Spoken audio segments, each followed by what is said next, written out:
अपने पसंदीदा शो के फुल एपिसोड देखने के लिए अभी डाउनलोड करें दंगल प्ले ऐप।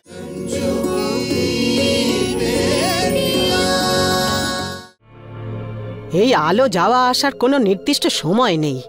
মুস্কান দিদি, সেন্টারে আলো ছাড়া কি করে কাজ হবে? ওখানে তো ইনভার্টারও নেই। এই সমস্ত রাত ভগবানের উপরে নির্ভর করেই থাকতে হবে। এই বাড়িতে কিচ্ছু ঠিক হওয়ার নয়। এই সমস্ত হয়েছে আমার গুড্ডু রান্নার সম্বন্ধকে নাকচ করার জন্যে। হে সিদ্ধিদাতা গণেশ, এবার তুমি কোনো পথ দেখাও। তুমি এতদিন আমাদের পাশে থেকেছো, আজও আমার কথার মান রেখো প্রভু। আমি যে বর্মন বাবুকে কথা দিয়েছি। মা, পাশের যে দোকানটা আছে তাদের জেনারেটর থেকে তো আমরা কানেকশনটা নিতে পারি না। কিন্তু বুলবুল মা, ওই দোকানের জেনারেটর আমাদের মেশিনের লোড নিতে পারবে না। হ্যাঁ, কিন্তু যদি কোথাও থেকে আলো পাই তাহলে পা দিয়ে মেশিন চালাতে পারবো। আমি একটা কিছু করছি।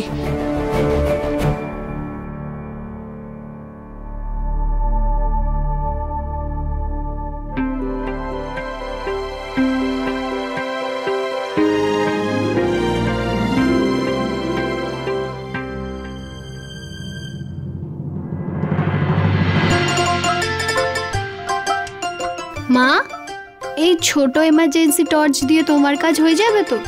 কবে থেকে পড়েছিল, আমি তাই রিপেয়ার করে দিয়েছি। আরে মা, এই লাইট দিয়ে কাজ চলবে না, দৌড়বে। হ্যাঁ, আমায় দি।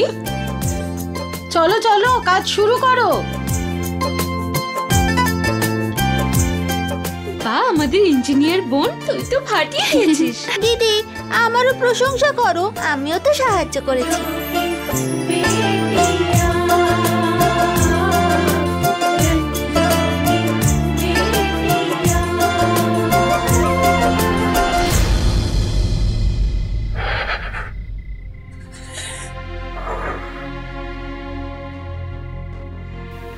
ললিতা, তুই পাগল হলি নাকি? এই ঠান্ডার মধ্যে বসে বাইরে চা খাচ্ছিস? মা, সকাল হওয়ার অপেক্ষা করছি। যেই কালকে সূর্য উঠবে আমাকে একটা জায়গায় যেতে হবে।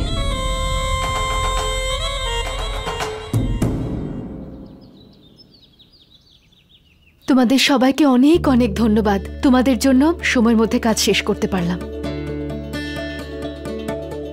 গুড মর্নিং বর্মা বাবু, নিন চা খান। চা তো আমি পরে খাচ্ছি, আগে আপনি এটা বলুন আমার কাজটা হয়েছে কি হয়নি। আপনি শান্ত হন বর্মন বাবু। এই দেখুন, সব আপনারই জিনিস, সব প্যাক করে রেখেছি। এ তো আশ্চর্যের ব্যাপার, আমার তো বিশ্বাসই হচ্ছে না এত তাড়াতাড়ি আপনারা কাজটা শেষ করেছেন। তাহলে কি প্যাকিং খুলে দেখাবো? আরে না না রঞ্জু দেবী, আমি তো এমনিই বলছিলাম। আমার আপনার আর আপনার টিমের উপরে পুরো ভরসা ছিল। বর্মা বাবু, এই হলো আপনার বিল।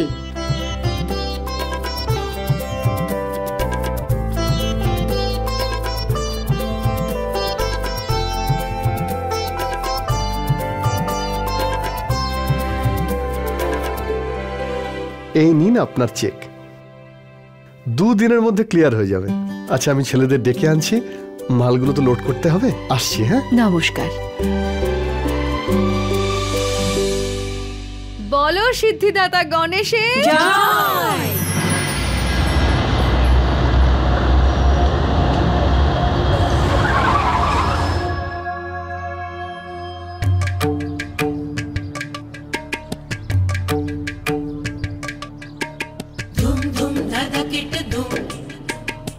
যেমন ফালতু মহিলা তেমনই ফালতু নাম। এটা কি করছেন ম্যাডাম? এই সেন্টারের সামনে গাড়ি কেন থামালেন? আপনাদের দুজনকে ও চেনে না, কিন্তু আমাকে তো চিনে ফেলবে, তাই না? তাছাড়াও আমার মুখটা তো সবারই মনে থাকে।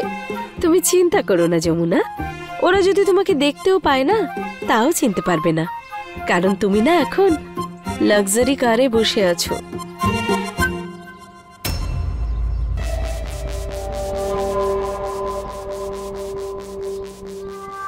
এক মিনিট, এটা আমাকে বলো তো, ওই উনিকে ওই টেম্পোর পাশে? ও, ওর ব্যাপারে তো আমি বিশেষ একটা কিছু জানি না। হয়তো ও সেই দোকানদার যে রঞ্জু বৌদিকে, মানে আমি বলছি রঞ্জুকে কাজ এনে দেয়। তাহলে ওনাকে গিয়ে বলো যে আমি ওনার সাথে দেখা করব। এখনই যাব নাকি ম্যাডাম? হ্যাঁ, এখনই যাবে। আমি বলছি যে রঞ্জু বৌদি দেখে ফেললে সব গন্ডগোল হয়ে যাবে। কেন? এর আগে ও তোমাকে দেখেনি নাকি? আর দেখলেই বা কি হয়েছে? বলে দেবে তুমি ওনার সাথে দেখা করতে এসেছো। তাড়াতাড়ি যাও, এই কার্ডটা ধরো, আর ওনাকে গিয়ে বলো আমি দেখা করতে চাই। আরে যাও যাও, তাড়াতাড়ি যাও। ঠিক আছে ম্যাডাম।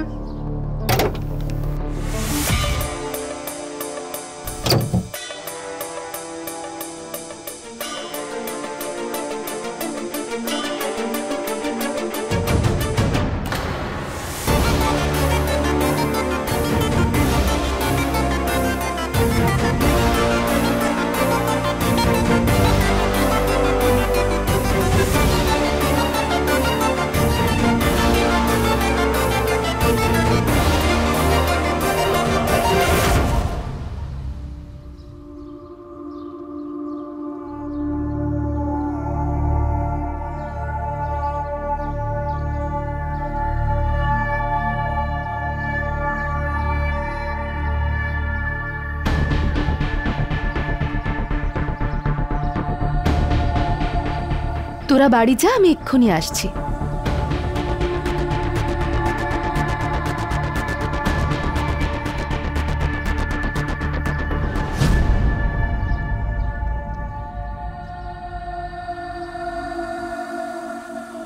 ললিতা, এরাই রঞ্জুর 4টে বদমাইশ মেয়ে না, যারা আমার ভিকি আর লাকিকে বিরক্ত করেছিল? হ্যাঁ মা।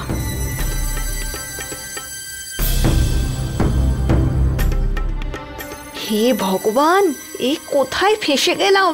রঞ্জু বৌদি আমাকে দেখে না ফেলে।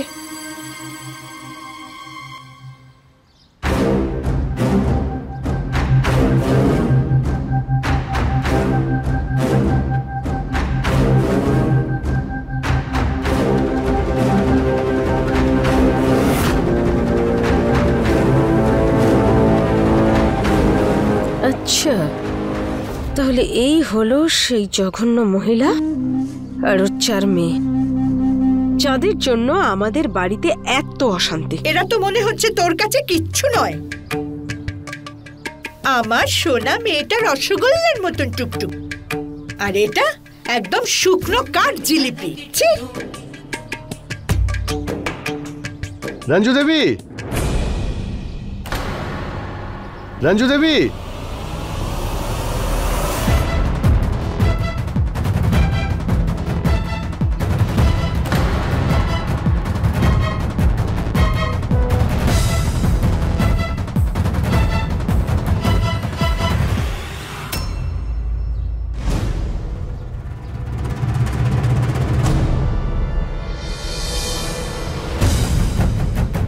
হ্যাঁ বলুন। আচ্ছা আমি আপনাকে পরে ফোন করছি। ঠিক আছে।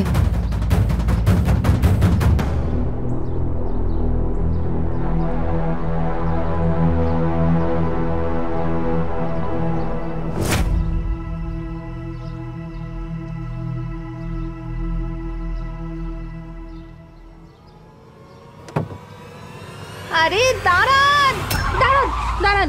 আরে মরতে চান নাকি? আরে আপনার ভালোর জন্যই গাড়ি দাঁড় করিয়েছি। এই নিন, এই ম্যাডামের সাথে একটু তাড়াতাড়ি যোগাযোগ করবেন, আপনি লাভবান হবেন। ঠিক আছে, চলো।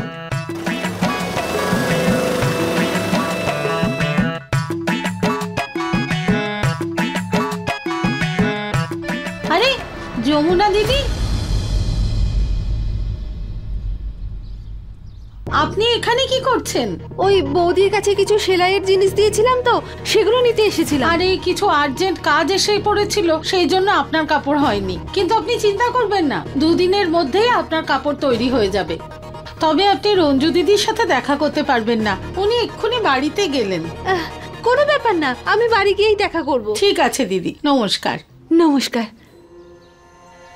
যাক বাবা, বাঁচলাম।